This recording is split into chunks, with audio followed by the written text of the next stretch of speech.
Hola, bienvenidos a Wine Roots. Yo estoy aquí con Gerso David López Rangel. Así ¿Correcto? es, correcto. Bienvenido, David. ¿Cómo Gracias, estás? gracias. No, pues mira, un gusto, un placer de conocernos al fin. Sí, Digo, por ahí habíamos ya intercambiado mensajitos, pero mira, ya por fin nos así es. conocimos. ¿Y dónde, no? En la capital En michoacana. la capital michoacana, Morelia, mi cuna. También mi cuna, Cuna, sí, cuna de Morelos. así es, cuna Sí, de muchas personalidades, ¿no? En la historia mexicana y también, curiosamente, de personas que hacen vino, exacto. dentro y fuera del país. Ajá. Y actualmente, pues ya dentro del estado.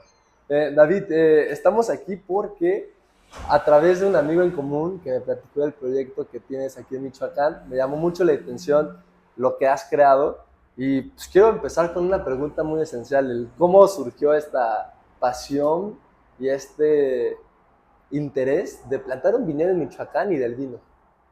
Fíjate que, digo, al final del día es como una pregunta que hacemos todos a todos cuando sabes que haces vino, que tomas vino, que te dedicas al mundo del vino. Y hay algo muy bonito que sucede, por ejemplo, en Europa, en Argentina, en Estados Unidos, incluso ya en algunas otras partes del mundo en la que la respuesta es que históricamente mi familia o siempre estuve cerca del vino. Y hay que ser muy francos, aquí en México yo creo que lo más cerca del alcohol que estás es la cerveza. Sí, la O sea, es cerveza. como lo más cerca. Pero hay algo muy curioso que a mí me sucedió en mi familia, es que en realidad estuvimos más cerca del vino por mi mamá. O sea, Okay. que ella consumía vino más que nada por un tema de salud, que decía que el vino era saludable. ¿Por qué? No lo sé, o sea, realmente nunca supe por Para qué el lo corazón, decía. ¿no? Ajá, pero sé, o sea, mis tíos son médicos, sus hermanos son médicos, y su familia fue de la salud. Pero ya después, con el tiempo, nos dimos cuenta que la familia sí venía. Mi bisabuelo era español, sí o sí. Okay. No sabemos exactamente de qué parte, pero al final de cuentas, como que hay un algo, ¿no? Que traes ahí que te pica. Eh, y mi abuelo, de parte de mi mamá, pues también era ascendencia francesa. Digo, no hay nada así como que sea tan importante, pero al final te das Sí. cuenta que como que esas ascendencias que tienes sí van marcando un algo, ¿no? Porque yo recuerdo que la familia de parte de mamá, todos mis tíos, mis tías, mi mamá, toman vino, pero sin saber y entender a lo mejor de uvas, de calidad, Okay. simplemente es me gusta el vino y lo tomo y ya. Entonces yo crecí con eso y me gusta hacer énfasis en que crecí con eso porque tenemos la idea de que el alcohol tienes que consumirlo hasta los 18 años, Sí. etcétera, etcétera. Y la verdad es que a mí, en mi experiencia, yo creo que es bueno conocerlo desde joven, desde chico, Sí. para que cuando tú lo consumas de grande sepas pues que te gusta, que no, y pues digo, que tampoco te agarre como por ahí alguna sorpresa en la Sí, que, claro. híjole, ya me pasé de copas. Pero sucedió algo muy particular. Yo crecí tomando el Padre Quino, no sé si lo recuerdes. Nunca lo he probado. No, ya no existe, ¿eh? Ok. El Padre Quino lo elaboraba la bodega Domecq. Fue el vino más Pedro vendido Domecq. durante 2 décadas, cosas así. Y era súper económico. Entonces venía, de hecho, en una como anforita de vidrio y no tenía Órale. corcho ni nada, sino tenía una tapa de plástico y un Muy sello, ¿no? rudimentario, Sí, wow. súper rudimentario el vino. O sea, era más como para cocinar y para coctelería que para otra cosa. Y que te escondías así, te metes a la cocina y... Y fíjate que sucedió algo muy particular, que mi mamá nos hacía un postre, que no recuerdo quién se lo contó, pero ya hasta la fecha no entiendo por qué era un postre, pero era vino tinto con nieve de limón, un Órale. sorbet de limón. Ok. Pero a mí no me gustaba combinarlo. Y yo le Ah, decía, dame yo el lo quiero vino. por separado. Y yo me decía, no, porque te vas a tomar el vino. Y yo, pues al final me lo voy a terminar tomando. Entonces, pero te digo que yo me acuerdo que tenía 6 7 años, o sea, tampoco nos daba una copa Sí, sí, entera, o sí, sea, no te emborrachabas. era nada, ¿no? Eso era poquito. Pero lo empezaba yo a probar y desde chico a mí nunca me gustó el sabor dulce. Creo que es algo que sí marcó como todo el tema de cómo llega el vino. Entonces a mí me gustaba probar el Padre Quino, que era un vino que tenía una base, si no me equivoco, de Cabernet Sauvignon con Tempranillo y alguna otra uva, Ok. que creo que es el Cabernet Sauvignon de Calafia. Entonces es un Cabernet Sauvignon como un poquito más duro, un poquito más potente, mucho color. ¿Que Pedro Domecq estaba en Valle de Guadalupe o estaba aquí en el Valle de Santiago? Está en Valle de Valle de Guadalupe, Guadalupe. justamente en Calafia. Calaf. Ajá. Ok. Es como un valle que ellos fundan hasta cierto punto o lo hacen importante a Ok. partir de Calaf. ellos. Y entonces yo me acuerdo que ese vino pues era tánico, y de hecho es como el aroma y el sabor que recuerdo yo del vino de chico, como duro, un vino duro, y a mí me gustaba eso, ¿no? Entonces ya con el tiempo pues creces, sigues tomando vino, pero igual como ignorando mucho el tema de las variedades. Yo Sí. no sabía que existían variedades, yo simplemente pensaba que había uvas tintas y blancas y ya está, ¿no? Ajá. Como las de consumo, que igual esas también tienen variedades, ¿no? Sí, también tienes sus Al variedades. final hay de todo. Bueno, yo estudio gastronomía, Y justamente cuando estudio inicialmente gastronomía, pues está esta parte en la que te hablan de los vinos. Y yo recuerdo bien que la primera uva que yo distinguí fue el Chardonnay, porque empezamos con blancos, empezamos con el Chardonnay, que yo hubiera empezado con Sauvignon Blanc ahora que lo pienso, ¿no? Pero, Sí, más fácil ajá, de pero recuerdo el Chardonnay y recuerdo que no me gustó mucho porque pues ya es que el Chardonnay tiene unas notas como muy de miel, Ajá. muy dulces, y dije, híjoles, está rico, pero no sé, como que quiero algo más bizarro, ¿no? Y al final mis gustos siempre han sido muy bizarros. ¿Has probado el Chardonnay que lo fermentan como en un tanque de huevo de concreto? Sí, Y ese sale un poco más como mantequilloso. sí, que es como un fumé, pero Ajá, el fumé tiene la nota de vainilla y cuando lo fermentas en huevo, sobre todo si es por ejemplo de concreto, no es la nota de vainilla, pero es súper, súper mantequilla, ajá, súper sí, sí, sí, cremoso, súper, pesado. ajá, muy, muy Ajá. denso, muy denso. Y eso lo viste en la escuela de gastronomía. Eso lo vi en la escuela de gastronomía porque pues es parte de conocer de los vinos, del Sí, maridaje. sí, De sí. hecho me acuerdo que justamente esa materia se llamaba maridaje y no sé por qué yo lo familiarizaba con gramaje, como con Mm, costeos. O sea, fíjate, o sea, eso incluso no conocía lo que sí, era tal pero maridaje, ¿no? Sabía que maridaje, la claro. comida se mezclaba, pero la palabra maridaje no estaba como dentro de mi vocabulario consciente. Estaría curioso buscar la etimología de la palabra, ¿no? Maridaje. Maridaje, ¿O ya justamente la sabes? maridaje, sí viene nace de matrimonio, de toda la parte del Matrimonio. maridaje, de la conexión. Ah, órale. Y es curioso porque matrimonio nace de la palabra matriz, que es el cuidado de la Sí, matriz y es la conjunción de tres cosas cuando lo ves como místicamente, ¿no? Que matriz. es hombre-mujer y el, El, y el sí. factor espiritual, ¿no? Entonces Ah, también, ok, ok, uh-huh, el ese es del espíritu. origen de la palabra matri porque es matriz y tris, y Y trinomios, ¿no? luego Tris matrimonio cuando se y monio, juntan. ajá, que es la unión de tres cosas para el cuidado de la matriz o el Ya cuidado de la madre. maridaje es como este mundo de vino que ya tiene su propia matriz con este mundo de la comida. Exacto, que podemos verlo, por ejemplo, el vino y la comida, ya sea como hombre o mujer, indistintamente. Órale. Y la unión que haces es como la espiritualidad, eres tú. O sea, tú eres quien busca ese gozo, porque al final, pues ves que luego hablamos también de que nosotros somos el propio universo observándose. Sí, sí, sí. Entonces nosotros somos como ese factor espiritual en el maridaje. Entonces, Sí, que al final del día la comida y el vino son placeres de la vida que para nos... nosotros, ¿no? Sí, Porque si tú lo ves objetivamente, pues son no, materia sí. orgánica y ya, o sea, no hay más. No, a mí me encantaba ver todo el trabajo que se hace en Napa, en los viñedos. Y yo me ponía a pensar, es que esto ni siquiera es como para alimentar, es para que la gente pueda disfrutar un momento. Y todo Exacto. lo que va detrás era como, wow, de verdad, disfrutar y festejar y sentarnos y compartir algo es tan importante para el hombre que hay esto. Sí, Así es, así es. Entonces, bueno, yo termino gastronomía, gastronomía. me dedico a otras cosas, unos años a la cocina, también emprendí como chocolatero, o sea, ese fue como muy fuerte, hasta hace un año fue como muy ¿Qué? fuerte, duré 10 años en eso, todavía lo sigo haciendo, pero ya no es muy fuerte. ¿Qué? Eh, y me meto en el tema del mundo del vino en 2017 porque justamente pues empecé a tomar vinos, ¿no? A raíz de que dije, mira, hay variedades. Y empecé así A de que probar. en el Oxxo, en cualquier parte, y empecé a leer las etiquetas. Y dije, órale, había este que huele, este que sabe. Pero así sin ninguna base de nada más que lo que nos dijeron en la escuela, que fue prácticamente aprender a hacer una cata.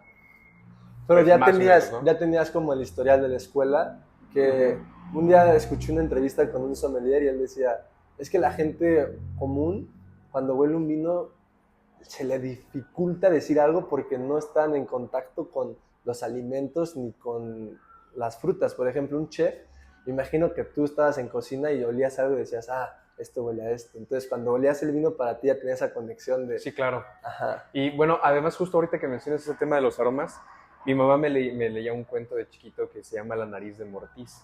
órale, Porque siempre, o sea, a mí el vino es 70-80% nariz y todo lo demás creo que lo complementa para mí, ¿no? Es como mi visión del vino. ajá. Y yo desde chiquito olía todo, o sea, y cuando digo todo es la bisagra con grasa de la puerta, la llanta del carro, las piedras, o sea, no me limitaba a lo que se comía, sino olía todo, las basuritas de los dulces, que yo no comía dulces, pero los guardaba, ¿no? Entonces, por Órale. ejemplo, esas cosas que yo los guardaba, y ya el dulce así como pues, viejito, remojado, lo olía, ¿no? Entonces, eh, pude generar pues un historial olfativo pues amplio, afortunadamente, ¿no? Entonces luego, más bien ahí al contrario, cuando hacemos una cata a mí se me dificulta como ponerlo en algo más coloquial, porque digo, no han olido cuando van a tal lado y así es, como que la gente Sí, de que, ¿cuándo? digo, pues no. Y que al final también ha sido algo padre porque, digo, afortunadamente me ha tocado incluso como impartir alguna clase, y el fin de semana recibimos gente del viñedo, unos futuros sommeliers, les dije, ¿han probado las piedras? Y dicen, no, dije, vamos a partir una ahorita y la prueban porque el vino que estábamos probando tenía un carácter de mineral, ¿no? Entonces, eso también me ayudó mucho, ¿no? O sea, que el vino que fuera que probar empecé a distinguirlo. Sí, pero es el terroir, o sea, creo que lo que hace la vid es agarrar todo lo que está alrededor de ella para representarlo en la fruta. Exacto. Sí, yo digo que es como una fotografía que se bebe y se huele. Es buena esa descripción. Entonces, bueno, en resumidas cuentas, ¿no? Empecé a probar vinos y la verdad es que dije, híjole, esto ya me está saliendo caro. O sea, dije ya, porque obviamente empiezas con vinos pues, más simples y conforme vas subiendo, pues evidentemente no es que para mí la idea de que el vino costoso es mejor no es tan cierta, pero sí es cierto que los vinos más elaborados son más caros, ¿no? Entonces, si al final cuando tú quieres ir probando algo más elaborado, pues va a ser más caro. Claro. Entonces, llegó ese momento en el que dije, no, esto ya no está funcionando. Porque al final yo lo sé por quizás la misma intención que mi mamá, ¿no? O que mi familia, de tomar vino por una costumbre, sin ir más allá de los aromas, de esto y aquello. Simplemente me entendí que lo estaba disfrutando el hecho de tomar vino, pero dije, bueno, si tengo un buen vino, no pasa nada. Un gusto que tenías. Tomando. Exacto. Entonces, yo en ese momento vivíamos aquí en Morelia y dije, ¿sabes qué? Voy a hacer mi vino. Y justamente fue así como yo inicié en 2017 a vinificar mis primeros pininos. ¿Cómo aprendí a vinificar? La verdad es que yo siempre he sido muy curioso. O sea, siempre, yo nunca he tenido la idea de que te puedes limitar por no saber o por no conocer. Más bien dije, o sea si antes lo hacían hace 5,000 años sin conocimientos, ya agarré y hice así, o sea, investigué lo básico que ya tenía yo de la escuela de fermentaciones, porque las fermentaciones siempre me han llamado la atención. Y estando en el mundo del chocolate, se fermenta el cacao, entonces ya tenía una base y ya habíamos fermentado cacao. ¿Sí esa levadura también con el...? Es la levadura del ambiente y es una fermentación alcohólica acética de la del cacao, pero al final de cuentas es la misma base, ¿no? Entonces, para ese entonces también me dediqué un tiempo, o hasta la fecha, a cultivar cacao en Michoacán y otras partes de México y a fermentar cacao y enseñarles cómo hacer las labores de darle un valor agregado a la materia prima para venderla y hacer chocolate. Entonces dije, tomé esa base. Dije, no va a ser más difícil que hacer cacao para el chocolate fermentado, porque es sí es complicado fermentar cacao, y a la fecha yo creo que sí es más complicado que hacer vino, Órale. porque son unas métricas muy exactas, y todo es salvaje, completamente salvaje. Entonces si no tienes como un control mucho. Tanto. Ajá, y el vino al final sí, digo, y actualmente puedes agregar más cosas y puedes hacerlo más sencillo, ¿no? Entonces empecé a hacer vino en 2017. ¿Compraste uvas? Compré uva y empecé a hacer vino en 2017. Y yo pues dije, no, pues voy a poder hacer todo el año. Entonces, o sea, yo hasta ahí era lo que yo ignoraba, ¿no? Del mundo del vino. Y dije, no, pues todo el año ahí yo veo uvas en el mercado. Me doy cuenta que evidentemente esas uvas no funcionan, entonces que tengo que conseguir uva de Querétaro, uva de Aguascalientes, uva de otras partes para empezar a vinificar de 10 kilos, 20 kilos, 30 kilos, lo que me pueda permitir. Y vinificaba, ¿no? Entonces, ¿y fue un vino muy casero al principio? Fue un vino muy casero, de hecho lo recuerdo, según yo iba a hacer un tinto, pero terminó siendo un vino rosado porque no sabía cuánto tiempo tenía que dejar macerar. Entonces yo dije, pues así rápido. Y recuerdo que se oxidó mucho el color, la acidez era punzante, o sea, como obviamente muchos detalles, ¿no? Y al final dije, bueno, quedó siendo el alcohol, no se hizo vinagre, pero ahí fue cuando entendí también, ok, hay una ciencia detrás de esto, no es solamente aventar las uvas y ya. O sea, esto lo puedes tomar, sí, pero no me generaba el placer que yo quería tener. Claro. O sea, no me terminaba. Pero como que te picas, ¿no? Y dices, ahora voy a seguir haciendo. Y recuerdo que lo probé en octubre. O sea, como que recuerdo bien la fecha que lo probé. O sea, también era súper joven, pero o sea, no iba a mejorar ese vino. o sea duró 2 meses. Las uvas las conseguí en julio, agosto, septiembre, 3 meses. Tampoco fue mucho, ¿no? Digo, como un vino quizás un estilo Provence muy joven, hubiera estado bien, si lo hubiera sabido hacer. Pero bueno, ese fue mi primer vino y por ahí tengo fotos, o sea, recuerdo que lo puse en una botella así de Jerez que cerré con o sea, fue una cosa maravillosa, ¿no? Sí. La verdad es que ahí me despertó una curiosidad muy grande y así, o sea, al año siguiente también dije, voy a conseguir más uva. Pero desde julio hasta enero me puse a investigar, a leer. Siempre he sido muy autodidacta, la verdad es que nunca he sido muy, muy bueno en el tema de escolar en cuestión a formar parte de un grupo y estar como atento al grupo y como Va. yo me canso muy rápido de que me den clase, o sea, es más fácil que te aprenda como por mi Sí. cuenta y haciendo yo como estas cosas, ¿no? Entonces, esos meses los agarré de estudio, arduo así de que diario leía sobre vinificación, diario leía sobre uvas, diario leía sobre todo. Entonces llega un punto en el que pues sí encuentro como varios libros dentro de la red y los empiezo a devorar. Y llega un punto en el que dice, para hacer un gran vino tienes que tener buenas uvas. Y dije, ok, entonces necesito grandes uvas. ¿Qué necesito para tener buenas uvas? Dije, ¿dónde las compro, no? Y dice, para tener buenas uvas tienes que tener un viñedo y así. Sí. No, dice Ok. de que hay una frase que dice de que es imposible hacer buen vino con malas uvas, pero es posible hacer un mal vino Con buenas uvas. Entonces dije, ok, lo que necesito son buenas uvas. Y cuando me di cuenta que para tener buenas uvas o las uvas que yo quería tener que tener la planta, dije, bueno, consigo una planta. Conseguí planta de donde pude, la conseguí aquí en México, así de las que venden, que cortan un sarmiento y es un pie franco, ¿no? Esas fueron las primeras plantas que conseguí. Curiosamente, y digo también afortunadamente, conseguí moscatel de Hamburgo, moscatel negro. Fueron las primeras plantas que tuve, llegan en 2018 y a partir de ahí empezamos a ensayar con las plantas en la azotea de la casa que teníamos aquí. Y aquí, David, un paréntesis, porque la historia vinícola del país es rica. O sea, yo sé que Valle de Parras, Casa Madero, tiene el vino más antiguo del continente, se puede decir. Pero Michoacán tiene su historia, que está muy gris porque no hay muchos datos, como platicabas anteriormente, no está tan claro ni las fechas, ni las variedades, ni qué hacían con eso. Pero yo te admiro de ese valor y esa misión de ser pionero en el estado y decir, ¿sabes qué? No me voy a ir, no me voy a ir a Ensenada, no me voy a ir a Aguascalientes, me voy a tener unas buenas parras y las voy a tener en Michoacán. ¿Por qué te surgió esta idea de traértelo a Michoacán y adoptarlo y crecer? Ahorita, el día de hoy, ya eres la primera vinícola de Michoacán.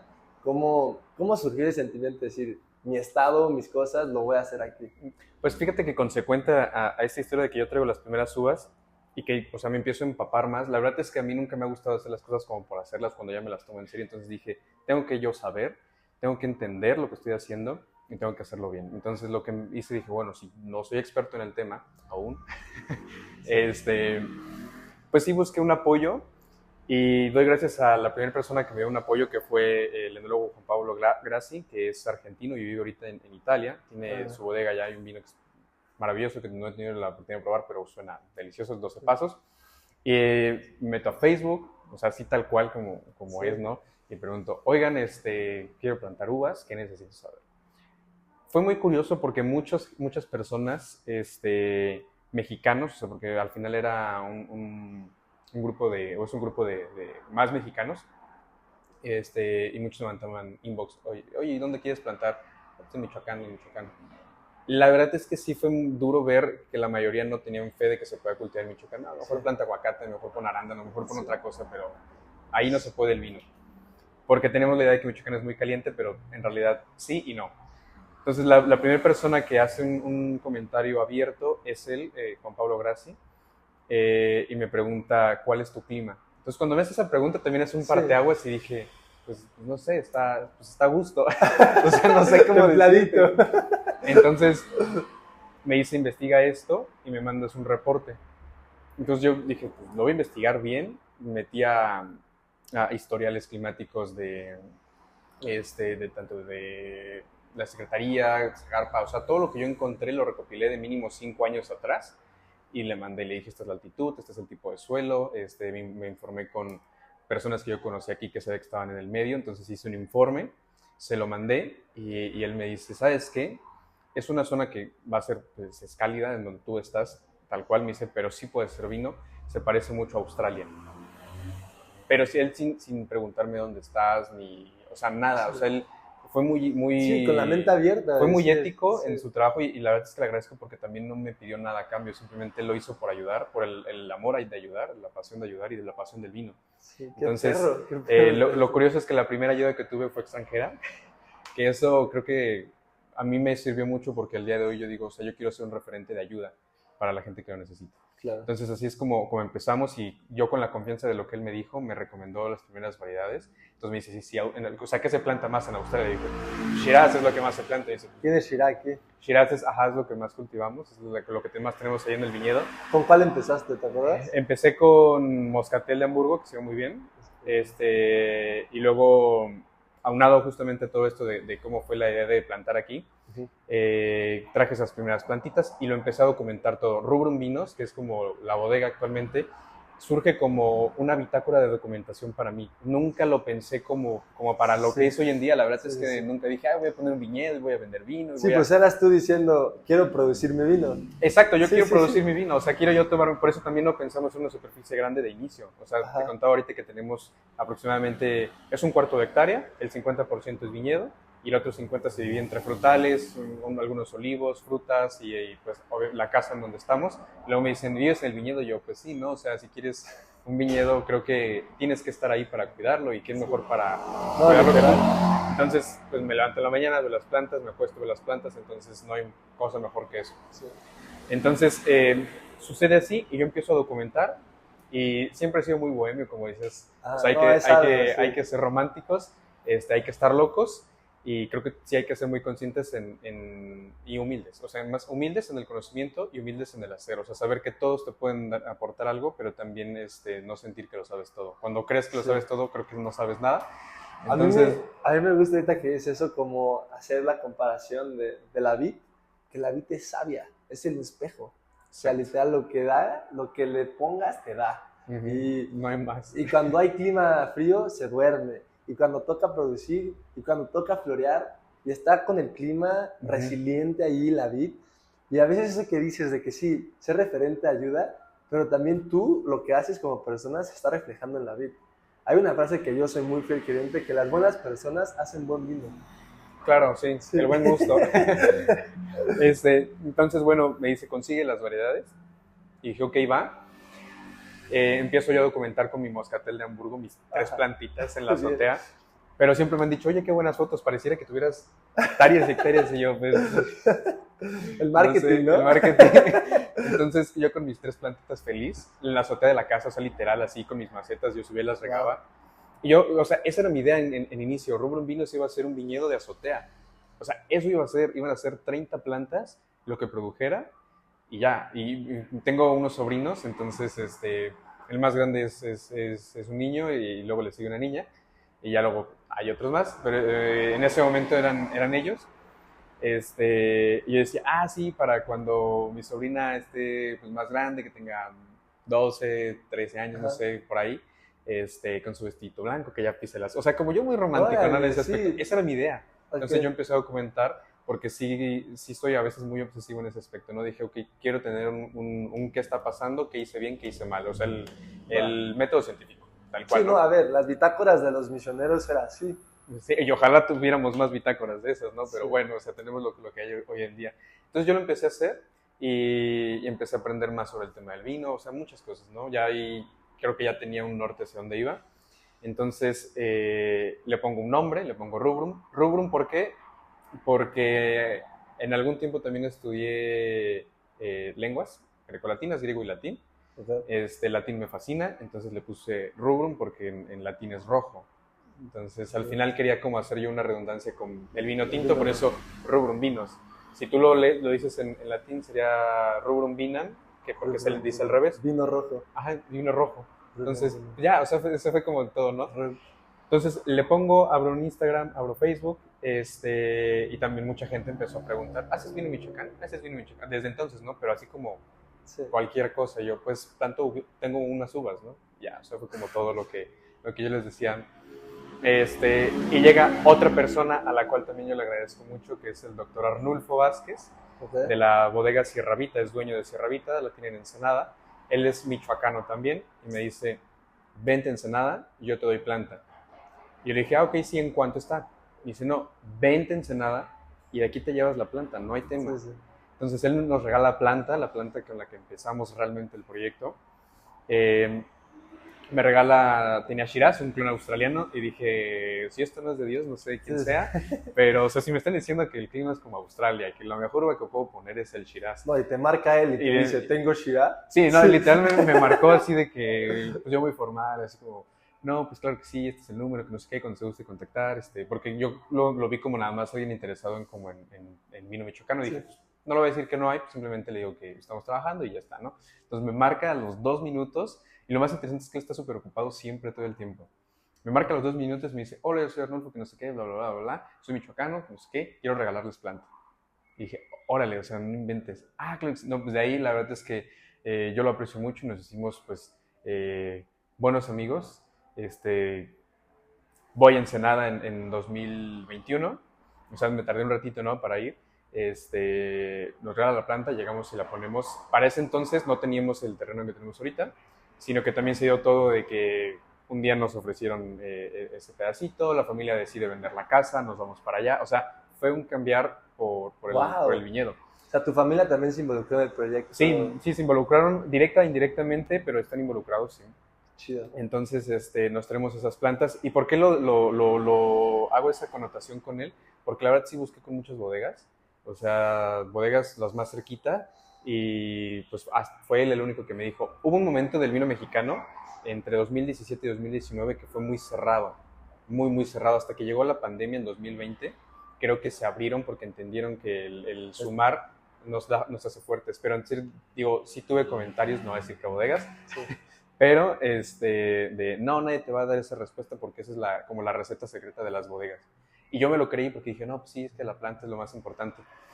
Pero luego ya comprendí que no, lo más importante es la planta, tú y el suelo. No sé. Entonces, pues aunque trajera, no sé, el Merlot de Petrus, pues no iba a ser el vino de Petrus, obviamente, ¿no? Entonces, ya en ese momento, para ese entonces yo ya estaba planeando estudiar en España una maestría, Sí, me comentaste, justamente de sí. vinos. Llega la pandemia, no me puedo ir, me toca estudiar la remoto acá, pero justamente te platicaba que qué bueno que lo estudié acá porque nos decían, no, es que la planta va a brotar en abril, y yo en enero ya con el lloro, ya así digo, ¿qué está pasando? Entonces, Claro, sí, exacto, los entonces climas. entendí que estaba en una zona que iba a ser completamente diferente a todo lo que hay y lo que existe. Sí, ahí tu bitácora es tu guía. Ajá, entonces justo mi bitácora me ayudó mucho porque yo dije, es que ¿por qué pasó esto? ¿Por qué pasó aquello?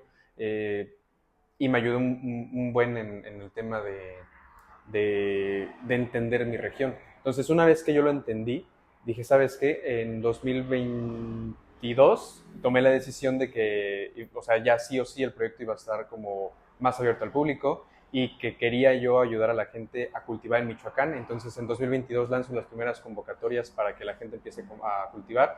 Para eso, pues yo ya había recorrido bastante desde 2017 en cuestión a dónde conseguir la planta, cómo plantar, a qué densidad, o sea, ya, y bueno, ya Sí. pues había estudiado aparte, entonces ya tenía como un conocimiento sólido.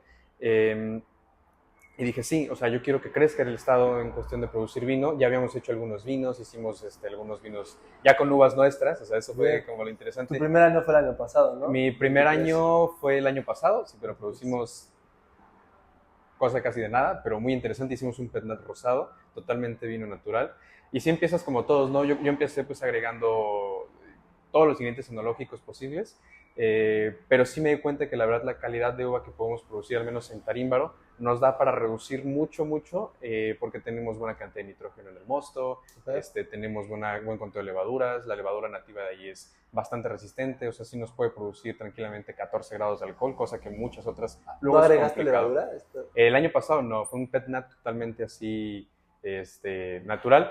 Tuvimos racimos de casi 25 bricks, compensamos con otros porque ahorita que es joven, pues evidentemente Sí, madura un antes, madura blend. después. Sí. Entonces hicimos unas vendimias parciales o pequeñas vendimias parciales y agregamos los más dulces para empezar el pie de Cuba más fuerte, y luego agregamos los que son como menos dulces, con menos bricks, que también tuvimos una fermentación larga. Entonces también ahí, por ejemplo, el año pasado entendí esa parte de una fermentación larga real, Sí. en cuestión Sí, porque a... estabas haciendo por bloques. Sí, entonces, ajá, entiendes porque dice, no, es que ocupas una fermentación lenta y larga. Sí, pero también ahí yo me di cuenta de esta parte de la fortaleza de la levadura cuando la estás trabajando. O sea, no dejas que la levadura muera, pero le agregas más azúcar, entonces disminuyes la cantidad de alcohol y pues al final es epigenética de la levadura. Por multiplicación hay unas que se van a morir, que sería el F1, que es con el que inicias, pero conforme empieza a avanzar la fermentación, pues obviamente hay una multiplicación de levaduras, está la mitosis celular, pero al final pues se adapta al medio. Entonces haces que la levadura al final sea más resiliente al medio que le estás agregando. Si tú tienes, por ejemplo, que la verdad es una estrategia medio loca dentro del mundo del vino, o sea, y yo lo vi funcionó, ¿no? Yo lo vi por el pulque, porque nosotros, pues Tarímbaro es la capital del pulque en Michoacán. No sabía. Sí, es la capital del pulque, entonces destilamos también pulque, dentro de otras cosas, pero trabajar con los traquicheros de cerca, yo tenía esa idea de es que ¿por qué lo mezclan y por qué no mejor hacen como lotes por días? Y dije, en primera sería imposible, porque sacan 20 o 30 litros diarios. Con el pulque. Ajá. Y pues nunca tendrían como pulque fuerte, entonces hace mucho sentido que le estés agregando, porque al final es como una masa madre. Sí, ajá. Entonces, le está reviviendo. Exacto, entonces siempre estás manteniéndola y la vas mejorando. Entonces, ¿así es en el pulque? Así es en el pulque. Así es en el pulque. Okay. Entonces, cuando yo, justamente el año pasado fue complicado porque se vino la hora de calor, entonces yo dije, ¿sabes qué? Lo voy a hacer así, vamos a ver qué pasa. Y funcionó bastante bien. El aroma fue explosivo, muy bueno. Al final el mosto promedio terminó como en unos 21 brix. Entonces, sí. ¿Cuántos grados de alcohol? Casi los 13. Sí. Casi los 13. Ya cuando lo embotellas, o sea, que es como la última parte de la fermentación para hacer el PETNAT. Entonces ahí ya al final sí como con 13 más o menos. Sí. Pero sí, digo, fue interesante. Entonces digo, ya habíamos pasado, retomando lo de cómo fue que empezamos. Ajá. Yo dije, si yo ya tengo, o sea, ya está este conocimiento, ya sé dónde construir tanques, barricas, o sea, todo lo que se necesita. Y sé que hay gente que lo quiere hacer porque en este camino me encontré personas que tenían plantas en su casa de 10 años. O sea, hay plantas muy viejas en Michoacán, pero tienen 3, 4. Ahora que nos nombraron como 17º estado productor de uva y vino en México. Felicidades. Gracias. Felicidades. Nos contactaron personas de diferentes partes y un señor me dijo, no, pues es que sí cultivamos hace 10 años y nos dieron muy buenas uvas, pero los tuvimos que quitar porque pues, al final nosotros nos dedicamos a otra cosa, pero qué bueno que te veo a ti, quiero empezar a hacer algo, entonces ya me da más seguridad. Dije, órale, eso es lo que yo quería. O sea, hay gente que quizás, no digo que hayamos sido los primeros, simplemente tenemos la fortuna de que nos nombren los primeros o los pioneros, al menos en la cuestión de llevarlo a la parte enológica. Sí. No, pero en la actualidad, David, tú fuiste punta de lanza en el estado. Qué bueno. Sí, pues ahí vamos. Hiciste primero con la azotea, contactar con el enólogo argentino en Italia, irte a Valle de Guadalupe por las parras, estudiar la maestría, pero el estado tiene antecedentes. Sí tiene antecedentes, y es justo lo que te mencionaba. Incluso yo sé de un viñedo que tiene más tiempo, pero ellos se han dedicado a hacer brandy, ¿no? Entonces, pero ojalá los conozcamos pronto, porque al final ellos fueron como primeros los de esta época, ¿no? Pero sí, justamente Michoacán tiene un antecedente, pues, de casi 500 años, ¿no? Sí. Entonces, aquí se inicia entre 1536 y 1541 el cultivo de la vid. Y es bien curioso, porque actualmente en México se cultivan muchas variedades italianas y francesas. Hola gente hermosa, si están viendo este podcast, muchas gracias por apoyar el proyecto. Les quiero pedir 3 cosas para poder seguir creciendo y llevarles mejor contenido. La primera es darle like al video, la segunda es suscribirse al canal y la tercera es compartirlo y platicarlo con sus amigos de este gran contenido. Los quiero mucho y sigan disfrutando el podcast. Bye bye. Es lo que más se cultiva en México. La uva más cultivada en México es la Shiraz en tintas. Sí, la Shiraz es como la más cultivada, de ahí sigue la Nebbiolo, la Tempranillo, pero son como las que más ganan el cultivo en general, o lo ganaron en algún tiempo, a menos que ahorita ya hacen otros datos, pero yo recuerdo que esas son las uvas que más extensión tienen en el país, y de hecho son como de los vinos más vendidos. Sí, también. Pero en ese entonces, en 1500, cuando llegan, las uvas que se traían eran uvas no eran ni siquiera de la zona peninsular de España, eran de la zona de las Islas Canarias, porque salían de Andalucía. Era la parada. Exacto. Siempre se me olvida este puerto. Gibraltar, Gibraltar. pero bueno, ese es el estrecho, pero hay un puerto más arriba.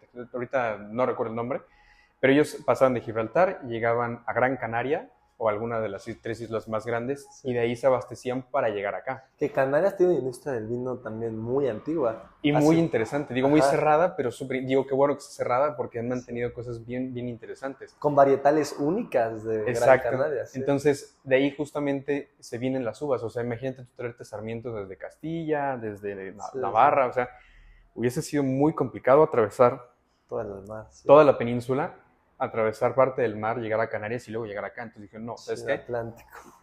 Vamos a abastecernos de sarmientos en Gran Canaria, principalmente La Gomera y algunas otras, Lanzarote, El Hierro, y de ahí vamos a llegar hacia acá, ¿no? O sea, pero sí o sí llegaban a Gran Canaria. ¿Qué se cultiva en Gran Canaria actualmente? Y seguramente en ese entonces también.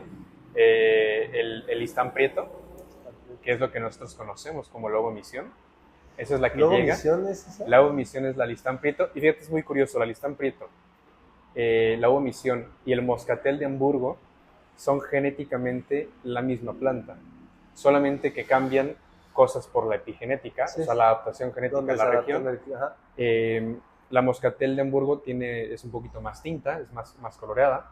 La listán prieto sí es coloreada, pero como que pierde un poquito color, es no tan tinta, pero igual sí es un vino tinto interesante.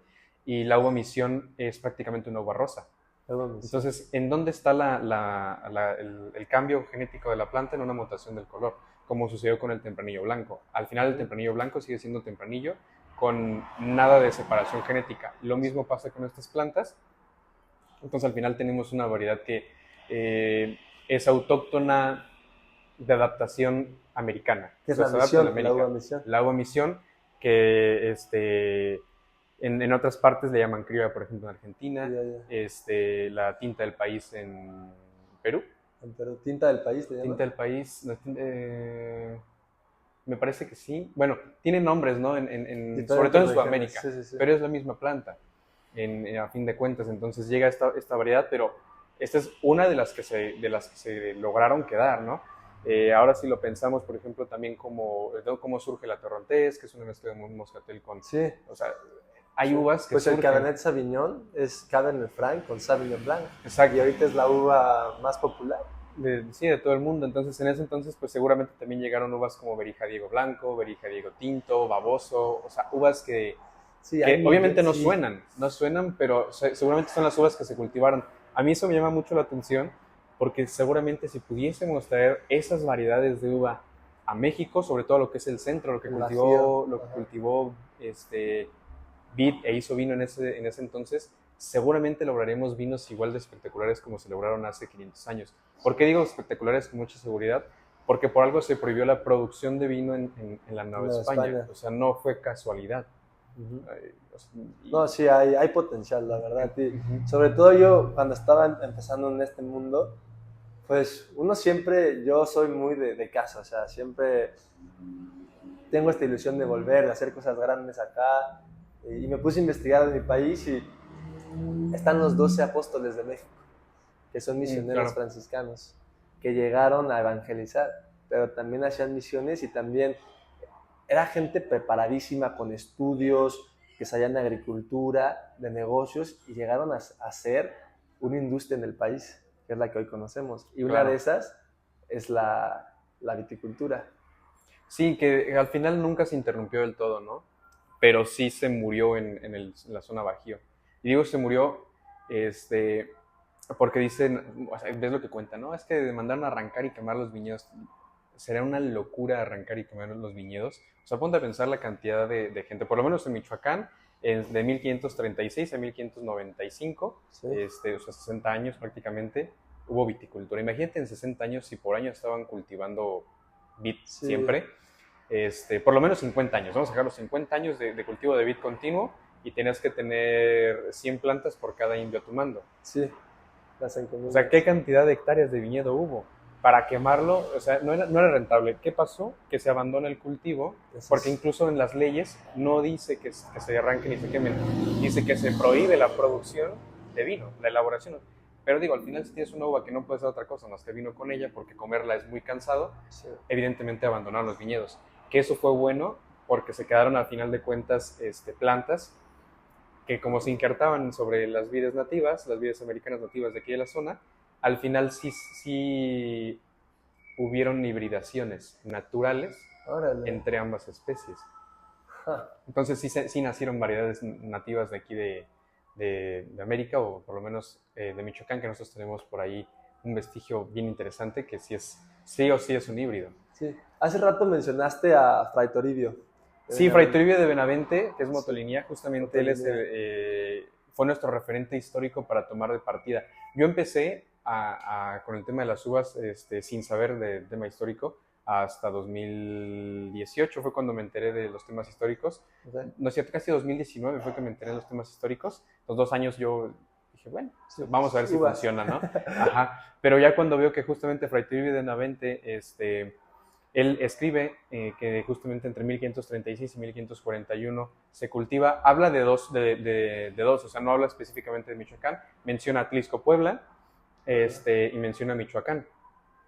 Menciona que se cultivaba con arboleda, que eso era una forma de cultivar muy, muy común de esa época. Incluso en Francia también están dibujos y escritos de que hacían terrazas y cultivaban árboles y uvas.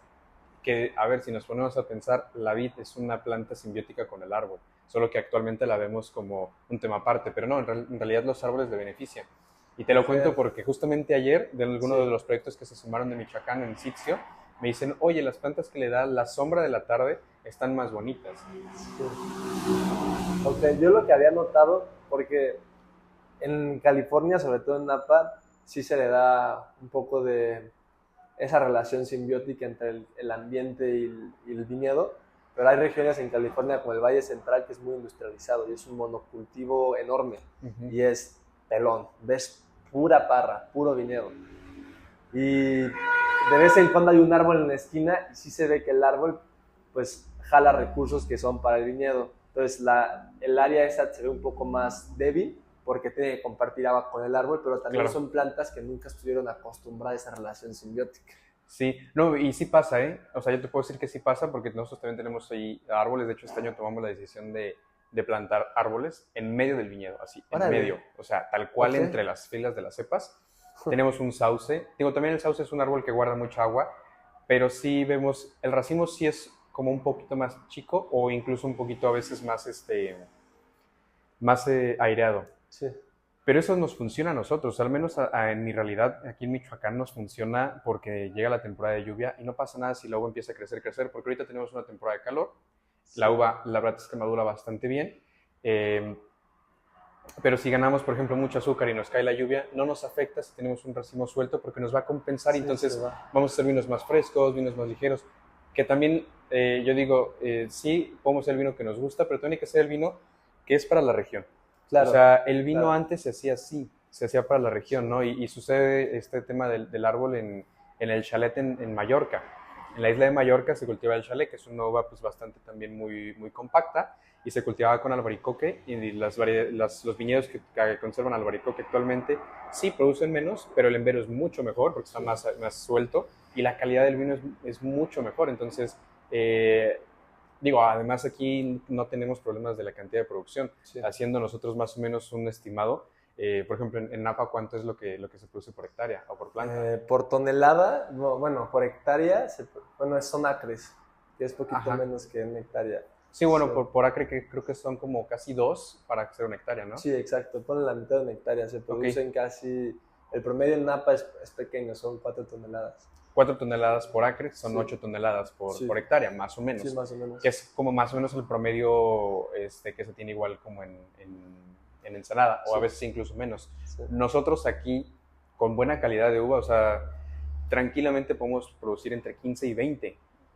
O sea, es una barbaridad de uva. Entonces, no nos afecta disminuir un 15 o un 20%. No, te voy a sorprender. Hay regiones en California, sobre todo Modesto y Livingston, que están sacando 25 toneladas por acre. Claro. Órale. O sea, son 40 por hectárea. No inventes. Pero todo es mecanizado. Sí, claro. Es algo muy... Es el vino barefoot. Sí, sí, sí. Es ese vino, que hay un mercado para eso, ¿sabes? Pero yo trabajé ahí en Galo, ya no estoy allá, pero... Ok, claro. Sí. Que Galo, ajá, justo te iba a mencionar a Galo. O sea, Ajá. la verdad yo aplaudo esas bodegas como Cheto. Que por ejemplo, Cheto, aún siendo Cheto, con tema de la producción que tiene, hubo una época en la que tenían durazno con el viñedo y producían jugo Sí. para, para consumo, ¿no? Entonces, tampoco es que esté loco. O sea, No, no estoy claro. diciendo una barbaridad, No, pero pero funciona, ¿no? O sea, sí hay puede mercados. funcionar eso. Hay mercados y, por ejemplo, lo que hizo Galo fue que sí llevó el vino a muchas casas de americanos que no tenían nada que ver con el vino y un vino accesible, y esa fue la puerta de entrada a que empezaran a tomar mejor vino. Lo que hace Cheto también, platicaba con Abelardo hace un mes y platicaba que el mexicano consume más vino que el que la industria mexicana puede producir. Sí, o sea, ahorita Entonces, estamos, si no me equivoco, rebasados casi por un 60% de producción. uh-huh. O sea, nos falta, pues sí, No, 60. nos faltan más pioneros, nos falta... Nos falta más del doble de viñedo de lo que hay en México. Sí. Más del doble. Pero ¿qué pasa? Por ejemplo, simplemente Chihuahua abarca más del espacio de España. Sí, O sea, es, imagínate, sí, si un Chihuahua estado, se llenara, sí. o sea, y eso hablando de Chihuahua, ¿no? Por ejemplo, ahorita Michoacán tiene 52,000 kilómetros cuadrados poquito más de 52,000 kilómetros cuadrados de terreno. Ajá. De eso más o menos lo que nosotros, porque también nos pusimos a zonificar el estado, porque también queremos que se hagan las cosas bien, no que lleguen y, ay, voy a plantar una variedad que ni el caso y que salga mal. No por nosotros, sino pues también para que la gente le vaya bien en su agronegocio, ¿no? Sí, exacto. Entonces, simplemente en Michoacán pues tenemos fácil, entre 15 y 20,000 kilómetros cuadrados cultivables de viñedo, ojo, sin eliminar los otros cultivos. Por ejemplo, hacia la zona de Marabatío, yéndonos aquí como yendo hacia México, Uh-huh. para agarrar Arco Norte, durazno, o sea, no te hablo de que metas una densidad de 5,000 plantas por hectárea, métela de 1,500. Es más fresquecito, ¿no? Es más fresco, sí. pero justamente el durazno, o sea, ¿y a qué voy con esto? También afortunadamente este año nos ganamos el galardón de una empresa que se llama Supra, que es de Micorrizas, por las mejores pruebas de viñedo de este año. Ah, bien. También felicidades. Gracias. Con ellos entendimos justamente mejor esta parte de la simbiosis, la parte simbiótica y entenderla, y la parte de los agronegocios, que me comentabas que tú estudiaste eso, entonces seguramente tú debes de tener un panorama mejor que yo en este comentario, pero ¿qué pasa y cómo yo tomo esta decisión? Yo vengo de cultivar cacao en una zona tropical en Guerrero y Michoacán, y el cacao sí o sí necesita de la selva para vivir. Sí. Entonces, yo digo, ¿por qué eso no se puede hacer en el vino? Que es un sistema agroforestal. Claro. Entonces, sí pasa que vas a producir menos uva, quizás menos vino, pero va a ser un vino de más calidad, entonces va a costar más y vas a tener mejor utilidad. Sí. Pero ¿qué pasa si... Vas a respetar el ambiente, vas a respetar el Exacto. entorno. Sí. Pero ¿qué pasa si yo te digo que, por ejemplo, nosotros este año, bueno, metemos todos los años frutas vegetales aprovechables? Hemos metido lino, algodón, jamaica, centeno, cebada, Claro. Que lo pones en medio, ¿no? En medio. Sí. Entonces, ¿qué pasa si te digo que nosotros podemos meter, por ejemplo, grano de verano y aprovecharlo y venderlo en medio del viñedo? Al menos aquí que llueve para que sea temporal, sí. ¿No? Eso que dices es la idea, ya se hace. En California se hace, siembran trigo, siembran todo, pero no lo cosechan. Lo segan y lo integran. Sí. Que está bien, ¿no? Pero, por ejemplo, nosotros hacemos y lo llevamos a otro nivel. Dijimos, también era la misma idea, y el primer año yo lo hice así, no coseché nada. Y luego dije, no, ¿sabes qué? Voy a dejar que madure el grano, lo voy a cosechar, voy a sembrar. ¿Por qué lo cegas y lo integras? Para integrar el nitrógeno. Sí. Integras nitrógeno, pero dije, no, me voy a esperar a que el nitrógeno quede en la semilla, yo la voy a consumir para mí, para mis animales, tenemos gallinas, cabras, etc. La paja la integro al suelo para que sea el carbono, pero me falta el nitrógeno. ¿Qué voy a hacer? En la misma temporal yo pongo frijol, como buen mexicano, para nuestros frijoles de olla, ¿no? Bien. Pero no me quedo ahí. Cuando termina la temporada de lluvia, que es cuando justamente cosechamos el grano y que es justo preciso para sembrar garbanzo aquí, meto garbanzo. Entonces tengo trigo, tengo frijol, tengo garbanzo, tengo uvas. Sí, entonces el suelo siempre está activo. Siempre está activo con microbiología. Yo el suelo lo toco no más de 10 centímetros. Okay. O no más de 8 si me permito. Okay. O sea, es poquito para que también la raíz acumula agua. Exacto. Sí, claro. Entonces, y de hecho cuando sacamos, se ven los terrenos y se ven blancos. Y tú dices, oye, ¿qué es eso? Ah, pues esos son hongos micorrizas que están en el suelo. Vivos. Sí. Entonces, ahora si a eso le sumas, por ejemplo, que puedes cosechar manzana, por ejemplo. Vamos a ponernos en el mismo aspecto de que es un agronegocio enológico. Ujú.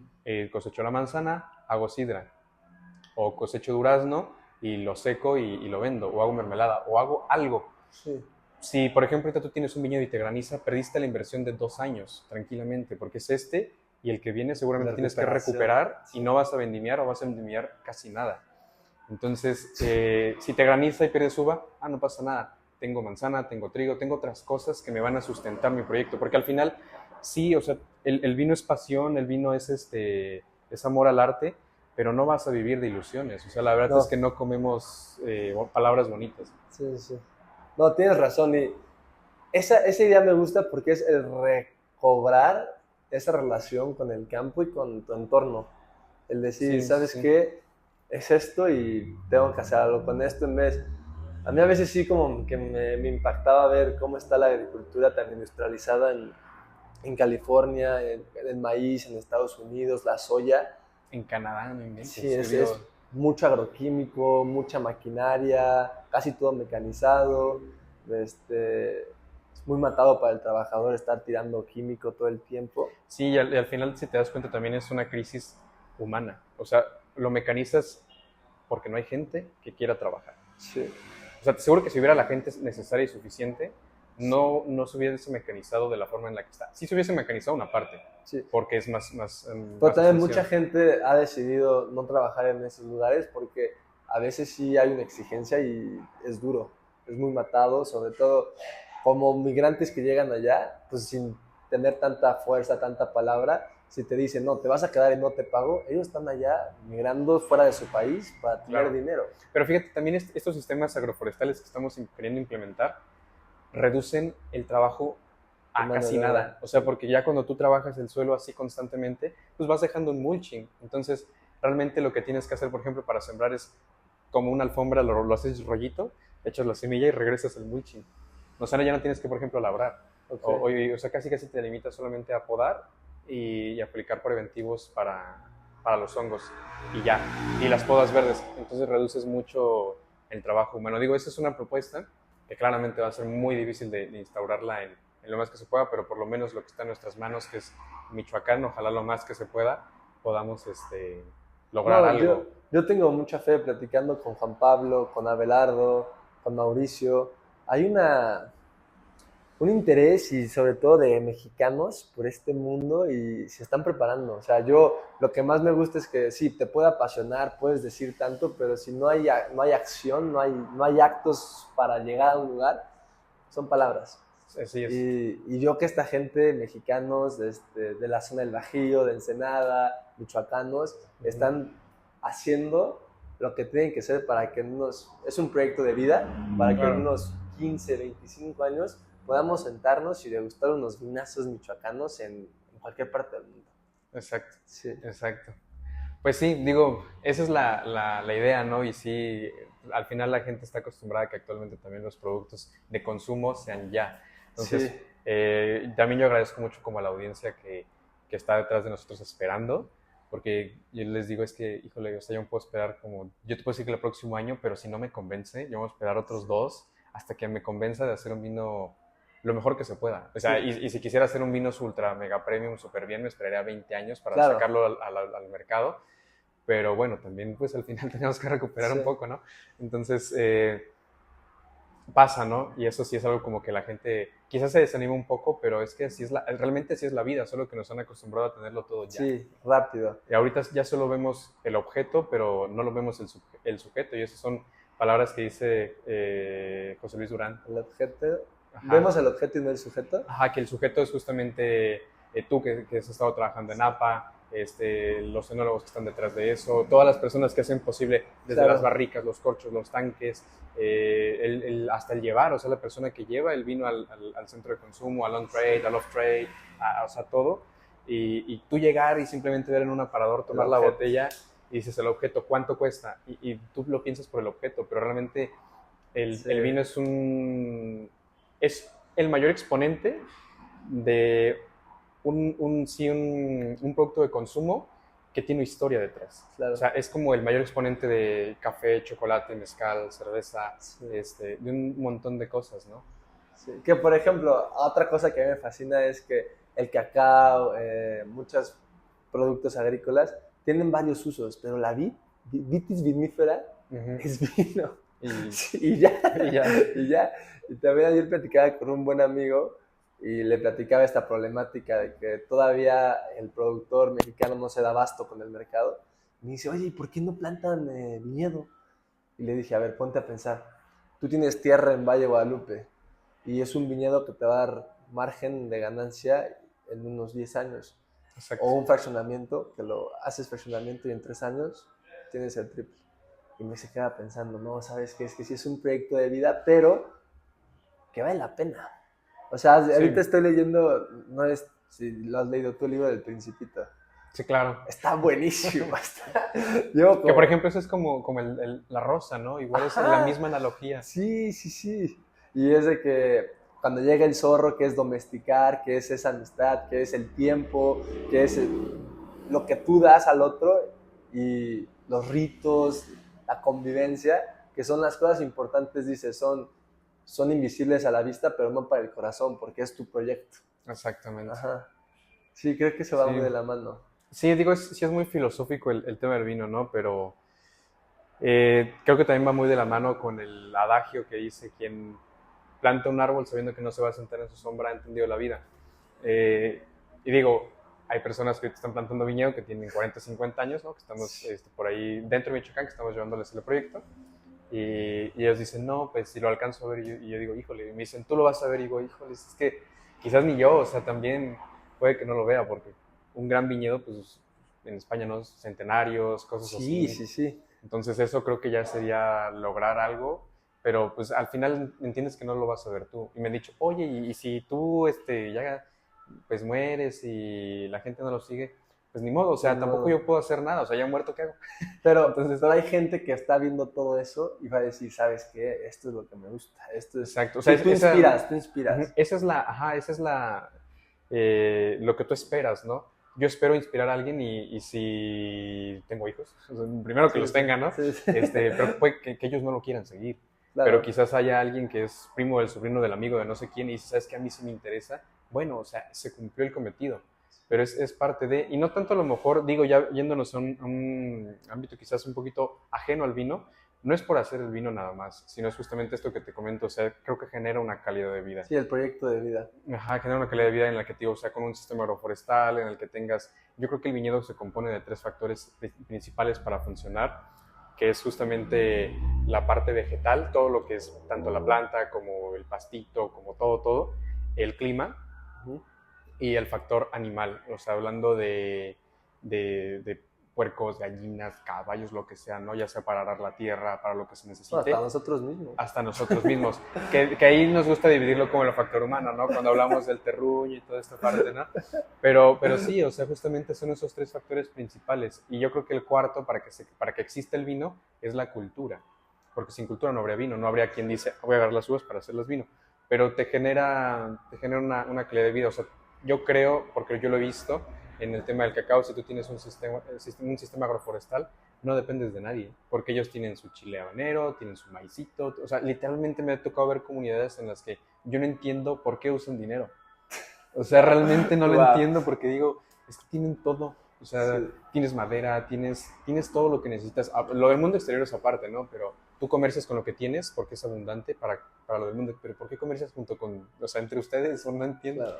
Pero esa es al menos una retrospección que tenemos al día de hoy de lo que ojalá pudiera llegar a ser el vino en Michoacán. Sí, una industria, pero una industria que sea responsable con la gente, con el medio ambiente y con el producto. O sea, también no vender la historia de, no, es que es un vino natural y que tenga defectos. Sí. O sea, no me vengas a... No, ser congruente. Exacto, o sea, decir es un vino bueno. Hay otra frase que la tengo muy en la cabeza ahorita porque pues estoy planeando reestructura. Tengo cambios que van a pasar, me voy a ir a Francia a estudiar una maestría. Ah, qué bueno, sí, felicidades. Sí, entonces, pues es dejar Estados Unidos, otro continente, entonces... ahí nos vamos a meter en la maleta. Sí, no, de verdad, visítame, vamos a Bordeaux, vamos a España, claro, sí. Hay proyectos muy interesantes en Europa que quiero conocer y pues pensando en mi proyecto de vida de aquí 5, 10 años, esta frase la tengo aquí muy grabada que es: crecimiento sin conciencia no es sustentable. Claro. Y lo veo poquito en California, que es un área muy fértil para la mata, para el vino, que se da muy fácil. Se da muy, muy fácil y crece. Crece y la gente vio que había dinero y le metió a viñedos, le metió a marcas, le metió a mucho agroquímico, a producir toneladas y a vender cantidad. Y ahorita California está en crisis removiendo viñedos porque hay un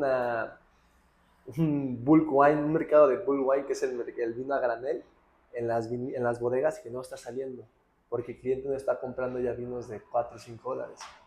Claro. El cliente está haciendo el shift a licores como tequila, mezcal, vinos de arriba de 50 dólares, un poco como más selecto el mercado y se está tirando todo, que es una inversión, porque dicen los americanos, ¿sabes que ya no me está dando dinero? Pues quito todo, dejo el campo abierto y mantengo mi precio que ya está produciendo estable sin que haya sobreproducción. Pero nunca hubo una conciencia de decir, vamos a trabajar con el ambiente, vamos a ver la tierra que nos dice. Siempre fue un poco una visión de, quiero mi dinero. Claro. No, y eso, créeme, pasa, ahorita está pasando en México también. O sea, hay viñedos que sí se instalan por verlo como a corto plazo, cuando no se entiende que es a mínimo mediano plazo. ¿Hay estrategias Sí. para hacerlo rentable? Sí, hay estrategias, pero siempre es, a ver, o sea, ¿tú qué quieres para tu proyecto? Sí. O sea, ¿quieres sacar dinero rápido o quieres sacar un producto bueno? O sea, porque no hay de otra. Claro. Y tu producto es como yo solo trabajo de 3 formas, ¿no? ¿Cómo? Bueno, barato y rápido, pero solo puedes escoger 2. O Uy, sea, puedes escoger dos. si es barato y rápido, no es bueno. Claro. Si es bueno, no va a ser barato. Si es bueno y rápido, no va a ser barato. O sea, Esa está buena. Okay. sí, o sea, solo se puede trabajar de esas formas, ¿no? Ok, esa está muy buena. Y no hay de otra. Pero sí se había de lo que pasa en California, incluso, y digo, mucha gente dice, ¿y por qué no lo reconvierte en el viñedo? Es que, a ver, llevas podando mal ese viñedo 30 años. O Sí. sea, la vascular de la planta está No, mal hasta el tuétano. Utaipa, había muchas enfermedades. Sí. Entonces, hay yescas, hay todo. Entonces, ¿puedes hacer un vino a granel con eso? Sí, pero no puedes hacer un vino premium con eso. Exacto. O sea, sí o sí es arrancar y replantar. Y me pasó alguna vez en un proyecto en Guanajuato que todo estaba mal. O sea, todo mal. Y yo llegué pues, muy optimista y les dije, no, pues sí, pues vamos a reinjertar, vamos a ver qué hacemos, ¿no? Sí. Y ya cuando terminé de ver el viñedo dije, no, mira, yo sé que esto te va a doler a ti, me va a doler más a mí que a ti, pero no hay otra solución más que arrancar y replantar. Porque ya llevaba 5 años y en esos 5 años solo había sacado como 10 kilos.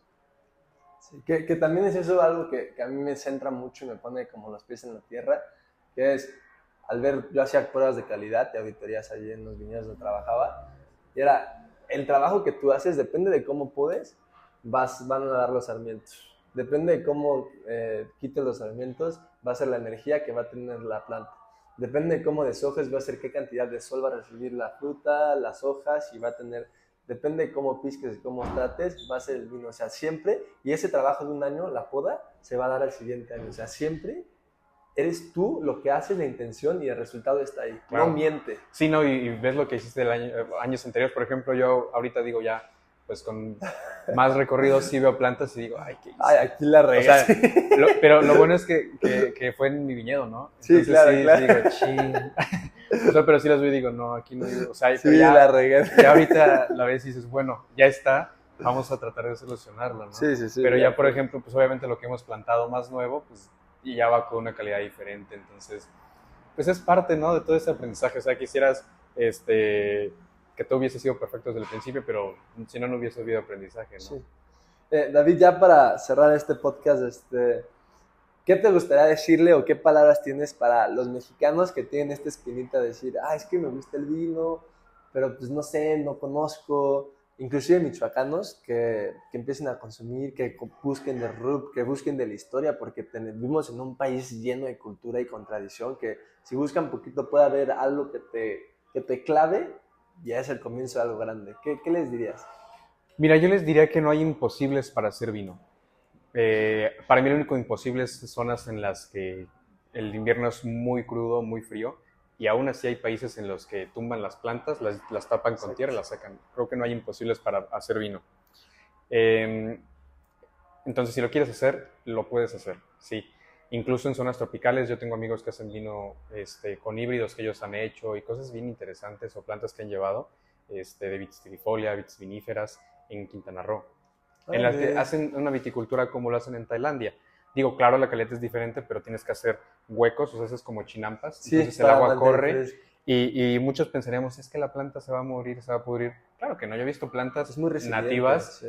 al pie de un río. Lo que pasa es que se muere o se pudre cuando el agua se estanca, pero si el agua está corriendo no le pasa nada. Sí. Entonces, se puede hacer vino desde, bueno, ya sabemos, desde Ensenada, Tijuana, hasta Quintana Roo, incluso hasta en Cozumel seguramente se puede hacer No, vino. los microclimas que tiene el país son Sí, increíbles. A lo mejor no vamos a poder hacer viñedos de 200 hectáreas, pero el microclima de una región te puede producir un vinazo. exacto, Sí. exacto, exacto. Entonces, en México se puede hacer vino hasta debajo de las piedras, sí, sí se puede, pero no por hacerlo vamos a descuidar los otros aspectos importantes como es justamente la calidad del agua, la calidad en cuestión de que haya agua, o sea, Sí, necesitamos agua, o sea, por ser una planta muy resistente necesita agua, y claro. eso nos pasa, también tenemos Viognier, que es súper delicada, Genial. entonces Órale. la tenemos, va bien, pero puede ir mejor, ¿no? Pero ese es un tema, por ejemplo, con la Viognier, o sea, el crecimiento es casi todo en sequía, entonces Sí, que estemos muy al pendiente de ella, ¿no? Entonces, entiendes esa parte solo cuando trabajas en el campo de una manera, pues, solo, diario, casi, sí. o sea, cuando estás solo, por así decir, Bitácora. bitácoras. Bitácora. Entonces, pues eso, ¿no? O sea, sí ser muy conscientes de lo que se está haciendo y la verdad sí ser muy humildes, o Claro. sea, hay que ser muy humildes en el aspecto de entender cómo y cuándo hacer las cosas. O sea, la verdad es que cuando me ha tocado plantar viñedos en otras partes, pues obviamente te preguntan, ¿no? Pero aprendo más yo que ellos. Porque, oye, ¿y aquí cómo es el clima? Oye, ¿y cómo le haces? Y el señor así que a lo mejor muchas veces cuando se tiene pues sí es un clasismo de decir, no, pues el señor que va a saber ni sabe escribir. No, pero ese No, señor, pero vive en el el campo, o señor te sea, levanta una casa, él come, o sea, él no necesita nada más. O sea, realmente creo que no, es gente eh, muy sabia, creo que es muy una sabia. limitación nada más social, pero el Señor sabe muchísimo. Entonces tú te acercas con esa gente y te dicen, no, pues mira, es que aquí llueve así, llueve así, y yo te recomiendo que mejor, porque vas a ver que va a caer hielo negro Y cae. y cae, ¿no? Entonces, escucharlos o sea, puede pasar, ¿no? Que llegues y no, pues es que yo soy el que sé, que no sé qué, y yo he plantado, y yo he hecho. No, nadie sabe nada. O sea, creo que eso es importante. Incluso en tu misma región, el año te puede cambiar, te Sí, puede ser muy diferente. Entonces, sí ser humildes en ese aspecto. sí, Humildes, y si alguien quiere poner viñedo, pues sí buscar asesorarte, claro. o clavarte mucho y aprender y hacerlo y saber que te vas a equivocar y que va a pasar cosas y que te va a costar un poquito de trabajo, pero también es un buen aprendizaje. O sea, creo que no hace falta tampoco ser el mejor enólogo de Francia para poner un viñedo y hacer vino, porque la gente lo hizo así hace miles de años. O sea, la Claro. enología tiene 100 años de existir.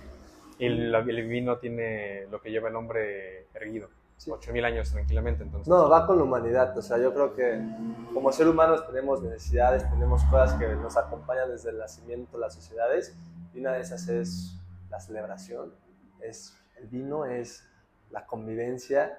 Entonces, se va a acabar hasta que nosotros nos acabemos. ahora digo, no digo que la enología no sirva y que los enólogos no sirvan tampoco, ¿no? Pero más bien digo que no sea una limitante si no está ese factor. Sí, Claro, obviamente la enología, digo, ya como me pasó a mí, que te sientes y estudias, dices, ok, por esto es, sí, ¿no? no, no sé. Pero puedes hacerlo, o sea, puedes empezar y en algún punto, porque también pagar un enólogo pues no es barato, y quizás la mayoría de las personas que estudian enología no tienen para tener un viñedo, entonces Sí, es como la dualidad, al final se ocupan ambos, pero también pues sí entender que se puede hacer sí.